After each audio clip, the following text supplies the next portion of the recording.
chancela para quem tem CNPJ e para quem não tem CNPJ.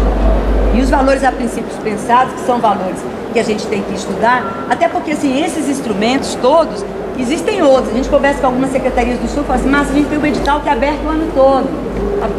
A pessoa quer fazer um espetáculo, ela vai lá e insere o projeto. Aí uma vez no mês o conselho vai lá, define e vai aprovando. São outras maneiras de fazer. Então, preso ainda no que a gente está fazendo nessa prática, então a recomposição das ações começa com a ideia do prêmio de chancela, do prêmio de fomento, tanto para quem tem CNPJ quanto para quem não tem. No primeiro ano, não trabalhar isso, de repente trabalhar só no ano que vem os que são não formais ou CNPJ, para a gente qualificar o processo. Qualificar o processo das etapas do programa. A inscrição é um momento de sensibilização da sociedade. A inscrição traz um público-alvo, um público que já é quase uma cartografia no sentido das pessoas que fazem e tudo mais. Como é que a gente vai trabalhar com busca ativa? Como é que está funcionando a rede de bens registrados, a rede de cultura indígena? Como é que a gente trabalha com busca ativa com a rede de cultura quilombola? Porque a gente também tem que trazer para o escopo da cultura o discurso e as possibilidades da área social também. Porque não é possível que a gente queira fazer tudo por edital. A gente tem que ter novas formas. E de certa maneira, a rede de pontos de cultura indígena ela nasce já de outra maneira. Porque as comunidades indígenas não participam efetivamente do edital. Elas se identificam, efetuam o mapeamento, as entidades vão na ponta, fazem oficina, fazem um plano de trabalho e desenvolvem esse trabalho. Então, assim, são outras maneiras de fazer. E, ao mesmo tempo, ampliar essa cooperação, essa cogestão do programa com o MIT como um todo. O IFAM já tem a rede de bens registrados, a Palmares está se comprometendo em assumir a questão dos pontos de cultura quilombola, mas isso tem que funcionar também com o sentido de conjunto. Fomos no IBRAM, o IBRAM também tem os seus pontos de memória. Como é que é a política de fomento dos pontos de memória? Como é a política de fomento dos pontos de leitura? Quais os parâmetros de valores que são utilizados? Tem kit, não tem kit, tem equipamento, como é que isso é feito? O kit digital hoje virou outro problema, porque tem que dar baixa, tem que fazer a sessão, vira uma burocracia. Por que então não dá o kit no prêmio? E aí o kit é da pessoa, ou dá o dinheiro, ela compra o kit. Vamos tentar desonerar o processo de operação do programa. Está claro que sem fazer isso, qualificar metodologias, qualificar um processo de rede, trazer a plataforma, trazer esses elementos. Então o prêmio como um primeiro fomento. Outro fomento que a gente sugeriu foram as bolsas, que são uma categoria de instrumentos importantíssima, mas muito difícil a operação. Então, por exemplo, o Estado acha que é difícil operar a bolsa. A gente fala, gente, mas será que não dá para operar, pensar na bolsa via pontão? Quer dizer, quais são as soluções que a gente tem? Ou a gente não opera a bolsa nesse momento. Né? Então, gradativamente discutindo as dificuldades também de implementação e de acompanhamento desses instrumentos. Né? Por exemplo, a bolsa, ela poderia complementar muito bem, de repente, o processo do fomento dos prêmios, porque seria uma maneira de pensar como é que eu atinjo toda a rede com instrumentos diferentes. Então, uns ganham o fomento, o prêmio, outros podem ganhar a bolsa, de maneira que você crie uma atividade, outros têm um circuito, enfim. Então, a teia, a capacitação, os prêmios, a questão da valorização dos mestres, a questão dos pontinhos de cultura. Não dá para eleger, de repente, todo esse conjunto de ações que o programa tinha, muito complexo. O programa começou a operar com o edital federal e o convênio de ponto. Isso fez um processo. E o BIC não tem condição de operar diretamente esses editais. Cada prêmio que a gente opera é um nível de operação que demanda pessoas muito grande. O edital de pontos de prêmios de culturas populares, 70% veio pelo correio. Você tem que entrar no sistema com todos os dados. Quando eu vou pagar cada mestre desse, é um processo para cada mestre. São 350 empenhos feitos para cada mestre. Então, não tem como trabalhar uma política nacional com uma escala dessa maneira. Então, a gente tem que buscar as maneiras de ganhar escala. Então, assim, dentro da proposta que está se colocando nessa recomposição do programa, e aí a gente tem que perceber que tem que ser uma questão gradativa, que a gente não vai conseguir fazer tudo de uma vez. Então, a gente inseriu essas e depois eu sugeri, até oficializei a ideia dos pontinhos de cultura, porque eu acho que a área da infância, a gente tinha que fazer uma força-tarefa com relação à infância. O convênio da Bahia já tem pontinhos de cultura, né? E o prêmio do mestre. Por que não? Trazer o prêmio do mestre e aí fazer uma edição São Paulo do prêmio de mestre, né? Porque seria uma maneira mais imediata de atingir. Ao mesmo tempo está discutindo lá a política dos mestres, se é bolsa, se é valorização, conhecimento tradicional, que é uma questão mais macro, mas dentro do programa o que a gente pode fazer de imediato. Então, foi pensado essas questões, os pontinhos de cultura e outra rubrica que eu acho que a gente tem que assumir como uma rubrica obrigatória do convênio, que é a acessibilidade cultural. Porque a gente tem que garantir, senão fica incoerente a gente falar de acessibilidade para o outro e na prática a gente não assumir essa acessibilidade cultural.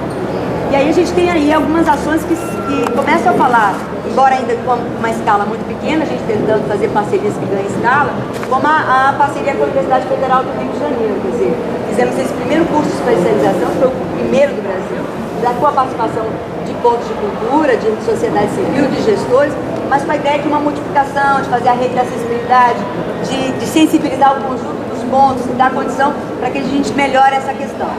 A própria SAB, por exemplo, tem feito um trabalho de acessibilidade com a Universidade Federal, por exemplo, da Paraíba, com aplicativos, avatar para botar em filme. Como é que isso chega nos pontos? Como é que a gente faz? Como é que a gente faz uma política de proteção, de registro dessas questões e ao mesmo tempo de acessibilidade?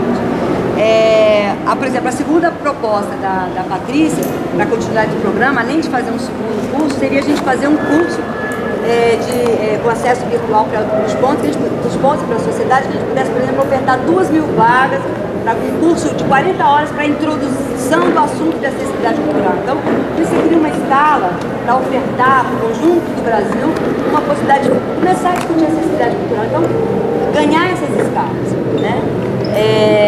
E aí a gente veio discutindo, a gente fez uma primeira proposta, a receptividade do município e do Estado foi muito grande, porque além de abordar os recursos, está se aumentando a contrapartida. Então, tanto São Paulo e a ousadia do município, para mim foi da maior importância, de falar, não, a gente não quer um convênio de 2.400, a gente quer botar 3 bilhões e vocês põem 3 milhões também. Então, o convênio que era inicialmente de 2.400 subiu para 6 milhões. O convênio com o Estado de São Paulo, o Estado de São Paulo está aportando um pouco mais que 32%, vai chegar a 40%, de 42%. Então, a contraparte também dos entes federados crescendo. Então, isso é uma maneira também da gente poder começar a pensar como é que a gente vai atingir também os municípios, como é que a gente vai envolver os municípios.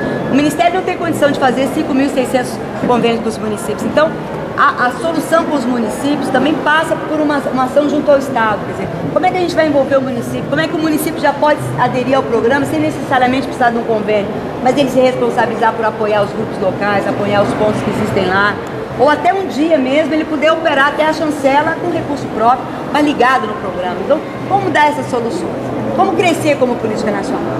Como ganhar essa escala? Se a gente não parametrizar, não criar critério, não criar evidências para trabalhar a expansão e os processos de fomento. Ao mesmo tempo, existe uma política de fomento que ela não está integrada no sentido do MIC. Por exemplo, a gente não cruza dados. Né? Quantos pontos de cultura usufruem de outros editais que não especificamente os editais de pontos de cultura? Como é que se dá essa base de benefício? Quantas entidades de fato a gente está atingindo? Muitas vezes a gente faz uma avaliação dos prêmios, a gente vê que há uma concentração de prêmios num grupo de entidades. Como é que a gente amplia essa base de beneficiários e alterna esse processo com vários tipos de instrumentos de fomento? Então essas todas são equações que a gente está buscando. Como é que a minha expectativa de expansão se dá diante do meu compromisso com o que já foi feito? Quanto que a gente destina? Como é que a gente estabelece esse critério? Dos pontos que já existem e dos pontos que a gente tem que fazer. Então, todo esse cenário, a gente desenhou um documento base inicial, que a gente apresentou à Secretaria do Estado, ainda não apresentar ao município, estamos descendo no diagnóstico do município. Inicialmente, com o município, se pensou que o município poderia só fazer os novos pontos, e hoje a gente percebe que não, que a gente tem que trabalhar o município, a rede, também, ainda mais que o recurso subiu, né? Também pensando no fomento da rede que já existe. E quando eu falo no fomento da rede que já existe, é fazer também uma assistência àqueles pontos que ficaram lá prejudicados, como é que estão, como é que a gente pode ajudar e tudo mais. E de certa forma tem a questão do passivo que depois a gente pode avançar. Esse documento base é um documento que a gente apresentou primeiro para o Estado, com a primeira pactuação, mas ele traz um pouco desse diagnóstico. E traz também a expectativa da gente gradativamente indo fazendo esse acumulado e essa qualificação. Que a gente coloca como 3 linhas importantes, né? que é a linha programática, que é de adensar o programa, da linha de pactuação desta política de cidadania e diversidade, que seria esse grande pacto que a nação tem que fazer, de sensibilizar os municípios para essa participação, e da política nacional em si, como marco legal, como leitura viva, como uma coisa mais institucionalizada. Então essas são três questões que não são sequenciais, elas mais ou menos acontecem ao mesmo tempo. Quer dizer, não dá, por exemplo, hoje, para a gente fazer um edital, por exemplo, do Estado, para colocar pontos de cultura nos municípios sem o mínimo envolvimento, comunicação com as prefeituras. Então, assim, como é que a gente faz esse processo? Como é que a gente qualifica o processo de seleção? A gente, de repente, não está muito dentro da sala, às vezes a gente não tem que fazer visita aos pontos, fazer um processo de maior visibilidade, envolver o conselho da cidade, não sei. São questões que estão colocadas para a gente pensar juntos, né? Mas eu sei que é de fundamental a importância que a gente busque essa qualificação, materialize as regras, as possibilidades. Isso não quer dizer engessar, quer dizer a gente estruturar uma política que tem que ganhar uma escala maior, né? Os valores de referência. Os valores de referência, a gente partiu muito dos valores que estão sendo praticados. Quando a gente vê pontos de leitura, pontos de memória, são valores menores que os pontos de leitura. São valores também em torno de R$30 mil e R$40 mil. Eu estou pegando esses dados também vão entrar no diagnóstico. E também uma discussão interna no Ministério de como esse programa Cultura Viva lida com relação a essas outras ações que são feitas com a sociedade civil. Porque não tem sentido a gente fazer o ponto de cultura e o branco fazer o ponto de memória e a gente não trabalhar isso junto. Então a ideia de criar uma política de base comunitária é a ideia de falar, e o cineclube? E o ponto de leitura? E o ponto de memória? Como é que a gente trabalha essa convergência? Então a rede Cultura Viva, ela tem que ser a convergência desse conjunto de redes. E não só dos pontos, mas também das redes da diversidade, que muitas vezes não se organizam juntas. E aqui dá um exemplo disso também. Então, buscar que, a princípio, a gente, a ação estruturante ser ponto de cultura, mas que a gente comece a ampliar tanto para os espaços de capacitação das teias, dos circuitos, que a gente possa estar incorporando esse fomento, e fomentos específicos com a pessoa física, para a gente, o agente jovem de cultura, que foi uma experiência que a gente está retomando, como é que a gente, vamos receber os relatórios dos meninos, como é que a gente dá visibilidade a essa rede da juventude, né? A gente fala da ideia da formação do agente comunitário de cultura, que a Bolsa teria vinculado a isso. O ideal para